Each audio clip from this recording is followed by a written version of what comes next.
Welcome to another edition of For the Health of It. I'm your host, Corian K-Pad Fit Paget, and today I have with me sports agent Chauntiel Smith.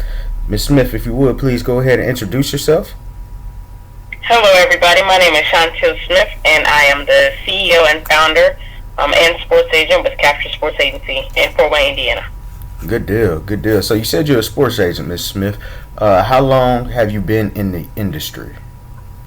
I've been in the industry for about 4 or 5 years.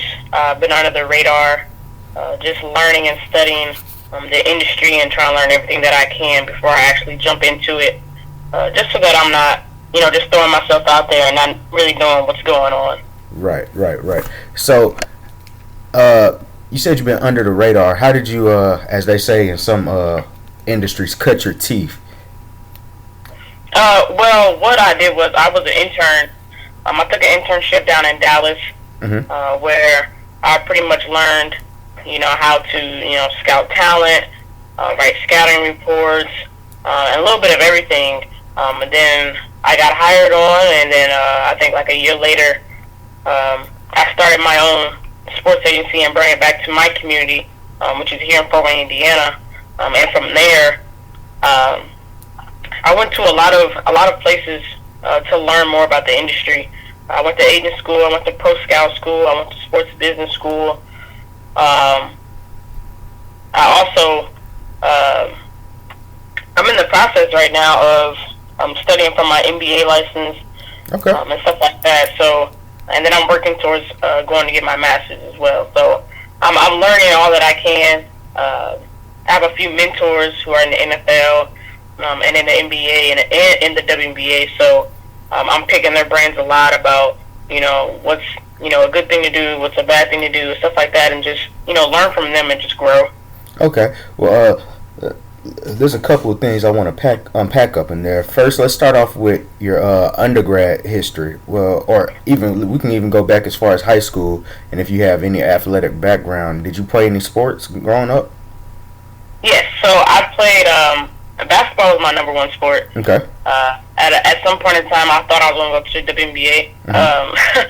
But played basketball and ran track in high school. And then I ended up getting a scholarship to run track in college at Indiana Tech, where I was a multiple All-American and a 3-time national champion. Oh, wow. So I learned a lot with being on that track team. And I probably wouldn't trade it for anything. I learned a lot with that team. Okay. What did you major in? I majored in business administration, concentration, sports management. Gotcha. Good deal.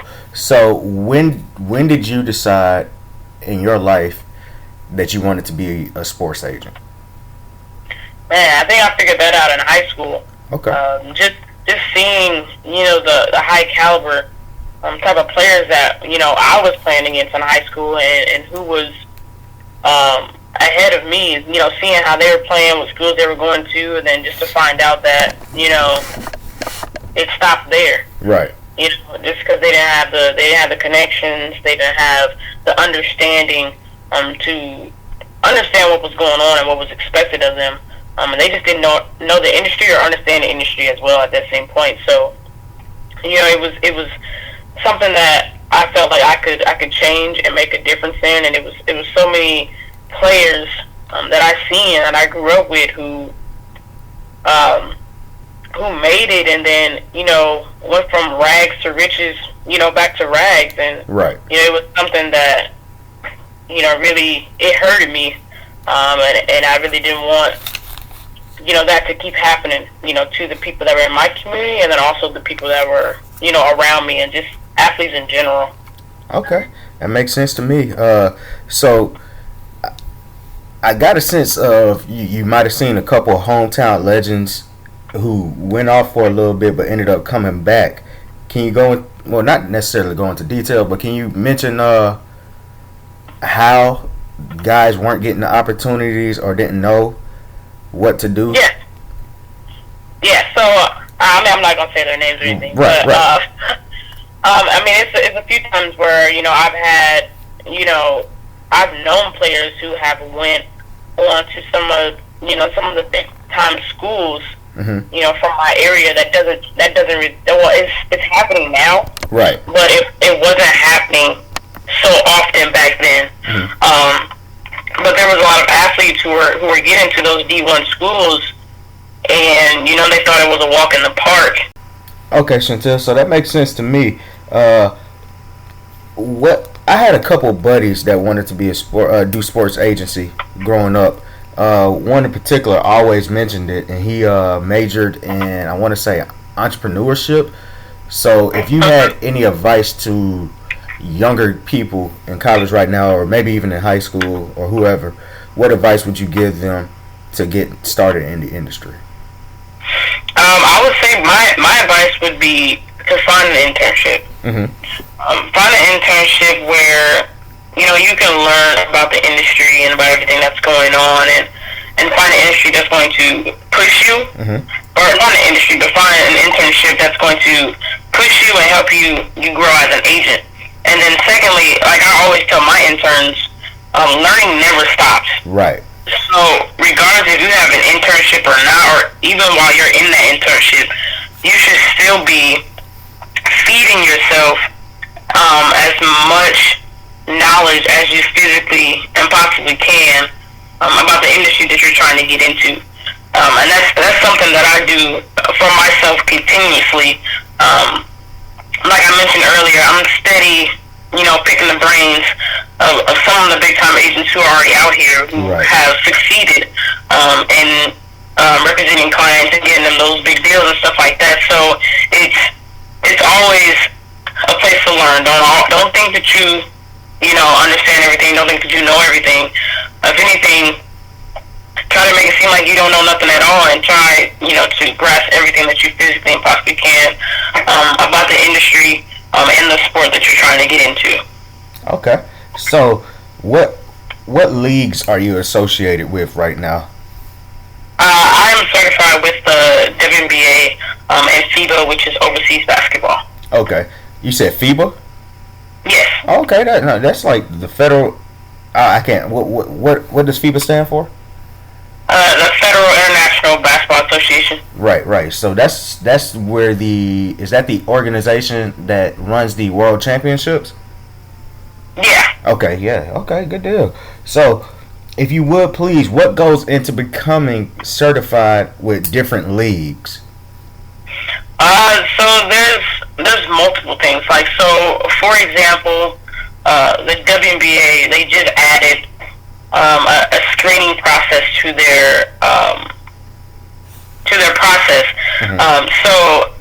To become a WNBA agent, you definitely have to have some type of experience. Mm-hmm. You have to pay a fee, your application fee, and then you also have to pay the fee to be a sports agent, and then you also have to take a test to become a WNBA sports agent if they feel like you do not have the experience Gotcha. that they're looking for.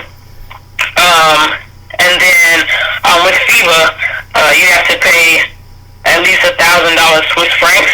Mm-hmm. That's their agent fee, and you have to pay that every year. WNBA, you have to pay $500 every year, and then if you haven't gone through that screening process, you have to pay $750 every other year, I believe. But yeah, with overseas basketball, you have to pay that $1,000 every year, and then in order to become certified with FIBA, you have to fill out that application, and then you would have to go take your test out in Europe. If you do not have any certification with a WNBA or NBA team, but if you do have certification with a WNBA or NBA team, Mm-hmm.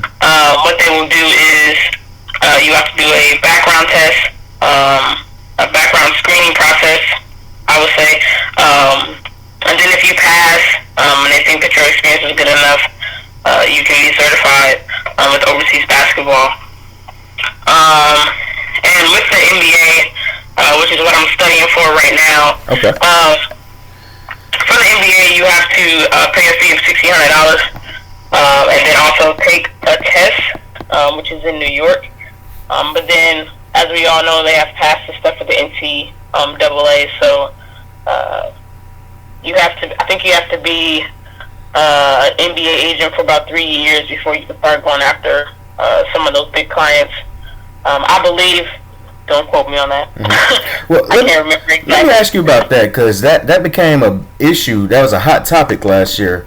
It seemed like there was some kind of stereotyping that they were doing. How do you feel about that? At first, I was in my mind. I'm thinking, that's another thing for them to try to hold me back from getting my NBA license. Right. But they changed the rules a little bit, but not too much. But I know they put where you had to have a bachelor's degree, and I think they changed that. And I think that they said that you had to be certified with the NCAA to start representing athletes in the NBA, and I think they took that out too. Mm-hmm. Not too sure about that just yet, but I think those were the main things. And I think once you become an NBA agent, you can't go after those players that are the one and dones if you haven't been in the league long enough. Okay. If we can segue a little bit, I want to get back to the WNBA and a little bit, but recently there was a high school athlete, Jalen Green, who is skipping college to go play in the G League versus I just said skipping college. So how do you feel about that, and what if any information do you know he received on representation? I feel like it's a really big game changer, more than anything. But at the same time, I know some people were saying stuff like he's getting paid $500,000. I think that's what it is, to play for the G League, and he can still be able to go to school. Right. But I don't know if it's like each season or something like that. But at the same time, you have to think about everything that goes into that. He still has to, pay for schooling. Right. So that's still, depending on where he's going, it's like $50,000. A semester. Right there. Yeah. And then, he still has to pay his bills. It just depends on, what else is all going on. So it's like now you went from high school, and you went straight into, being a professional, right, here to say. So it's pretty much, I'm hoping that he has the right people around him where he doesn't blow that $500,000 right so fast. Right. Whereas he's over there, he's playing in the G League, and then, things start to go south because he doesn't have enough money. That's because he went buck wild with $500,000. Right. So for me, it's a real game changer. He's not the only one who's trying.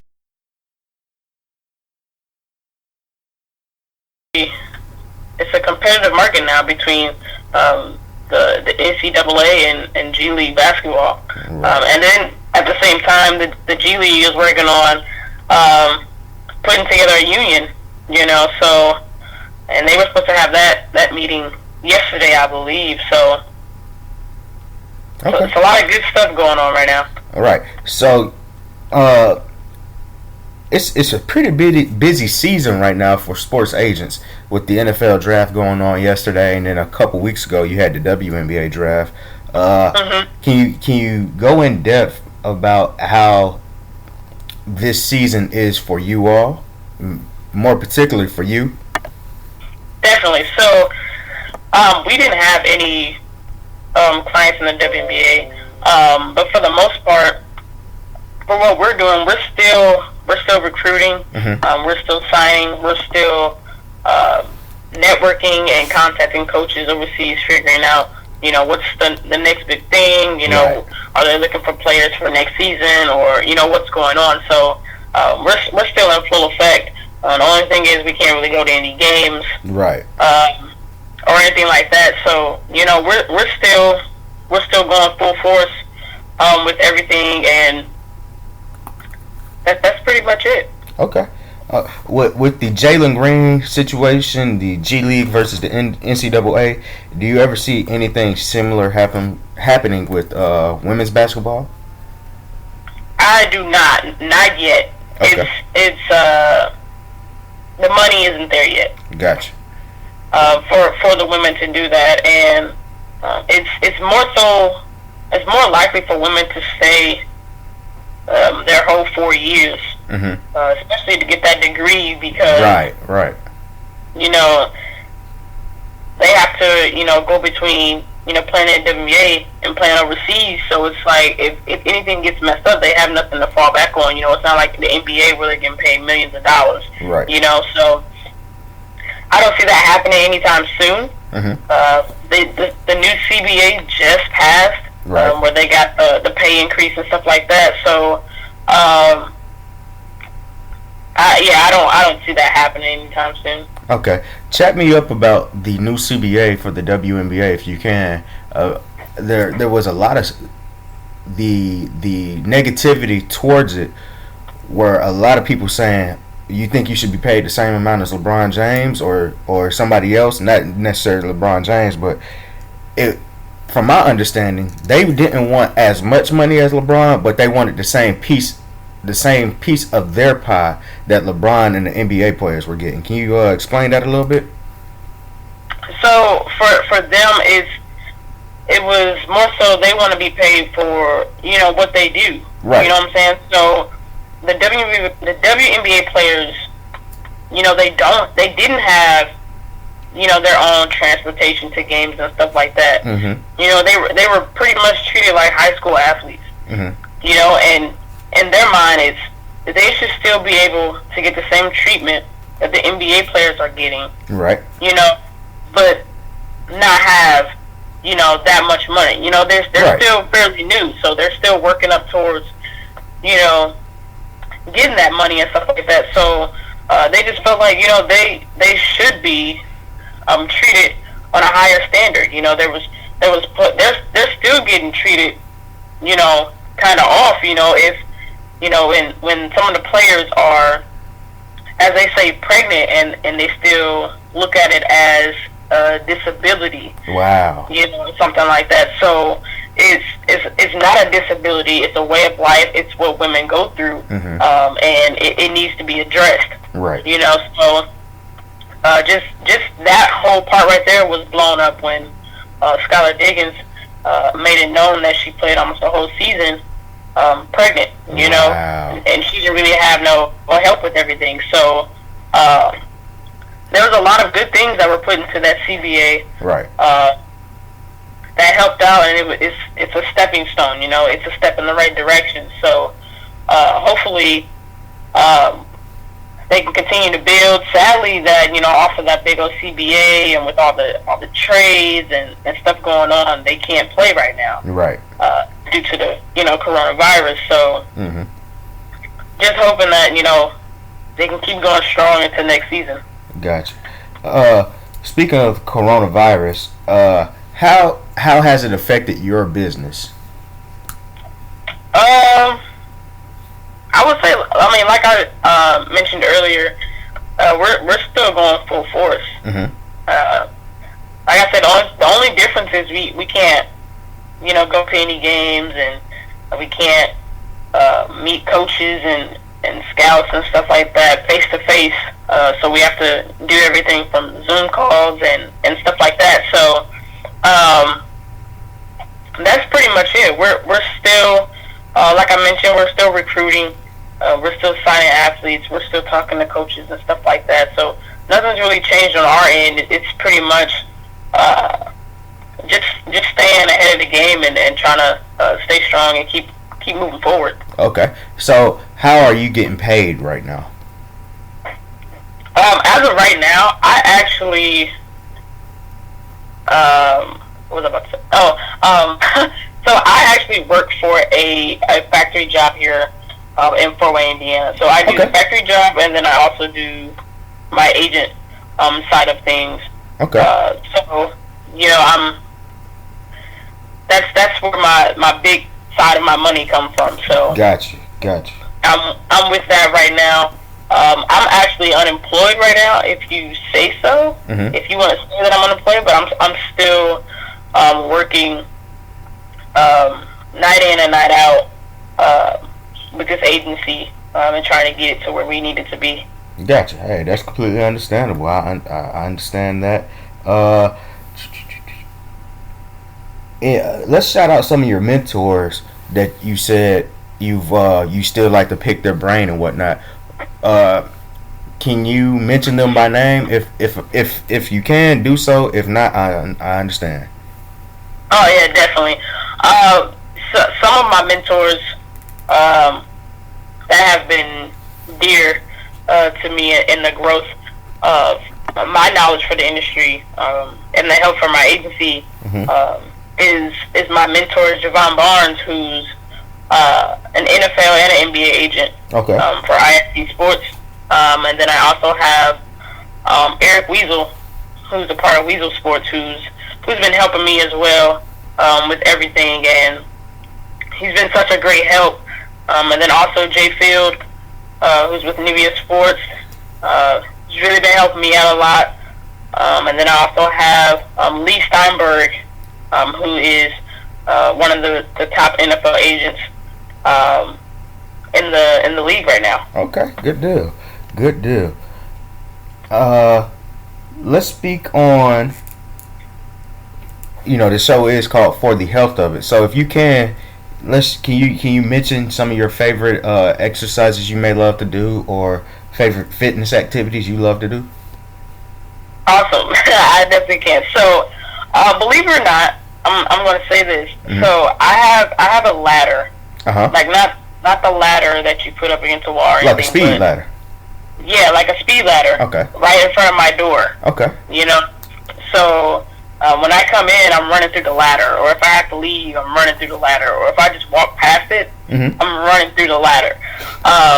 So for me, the ladder drills are amazing. I love the ladder drills. Gotcha. That and getting on the treadmill, running a few things. I love doing squats and bench press and stuff like that. So anything that gets my blood going and stuff like that is pretty much the type of activities or exercises that I like to do. Gotcha.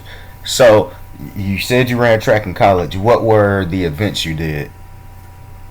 I ran the 2, the 4, and the 4x4. Nice. And can I get your PR for the 2 and the 4, if you remember? My 200, I think, was a 25-1. Okay. Only because I started taking my 200 serious probably my junior year. And then my 400 PR was probably a 54. Goodness. And then my PR, my PR for the relay was a 52-53. Okay, good deal. I think. Good deal. Now we just mentioned health, and one thing we always mention with health, we want to mention wealth. You talked about Jalen Green. Hopefully he has some, a good circle around him where he doesn't blow through his money. Not just Jalen Green, but any young athlete or any athlete in general. So can you talk about wealth, in particular with athletes, and then also with black athletes? Definitely. So I feel like this would work with both. But having a financial advisor for these athletes before they even get to college, or while they're in college for that matter, right, could help tremendously. And I feel like when they have the right financial advisor who they can trust and who they think can help them, and if the athletes are actually serious about it, then I feel like it would help them become more wealthy, and taking the right opportunities as they come, whether that be for endorsements or sponsorships or anything of that matter, and actually getting ready for life after their career.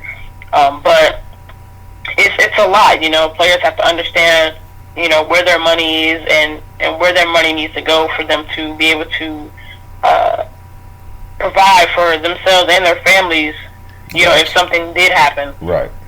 So getting that right policy protection set up for them, their injuries and disabilities and stuff like that. So once they're educated on their finances and what they need to do with their money, the things will get a lot better for athletes for sure. Gotcha. I understand. So we mentioned what you do. You're a sports agent. I was shown a video back in August 2019 by my principal of a guy named Michael Jr. And he said, when you know your why, your what becomes more impactful. You went into it a little bit earlier, but can you go more in depth of why you are a sports agent? Definitely. So like I mentioned earlier, it's seeing athletes go from rags to riches, back to rags. It's hurtful to see athletes still going through that. And I want to make a difference and be the difference in the industry for all athletes, and just be able to give them a voice and help them understand this finance game and help them realize that they are the source of their own wealth, right. And they're the source of their own career. So it's understanding that if they take the time to understand their finances and understand what they're getting into, then it can make a really big difference with everything that they have going on, more than anything. Right. Okay. And then it's also just to give back to my community, more than anything. I became an agent so that I can help those that are in my community, because a lot of athletes are coming from the Fort Wayne area, right? And they need that help and that support. Gotcha. Good deal. Well, before we get you out of here, Chauntiel, if you can, please drop your social media handles and go ahead. Definitely. You can follow me on Instagram at Agent Chauntiel Smith. You can follow me on Twitter at Agent C Smith. And then LinkedIn, my name is just Chauntiel Smith. Okay. And do you want to shout out your agency media social media account? Yes. On Instagram, our social media is at Capture Sports. Our Twitter is at Capture Sports. And then our Facebook page is Capture Sports Agency. Good deal. And one last name before we get you out of here. Why the name Capture Sports? So we chose Capture Sports. Actually, me and my mom came up with the name Capture Sports. Okay. Only because we figured out Capture Sports because we wanted to capture athletes to be more than just athletes. Gotcha. We want them to be role models. Want them to be people that some of these athletes or some of these younger athletes look up to. Be a mentor, be an entrepreneur, or anything of that nature. We want to capture them to just be more than just what people see them as, which is an athlete, and we want to help them become more and to do more. Good deal. Well, this has been another episode of For the Health of It. Again, thank you so much, Ms. Smith, Chauntiel Smith, for coming on. Thank you for having me. I appreciate it. All right. We'll see you guys later.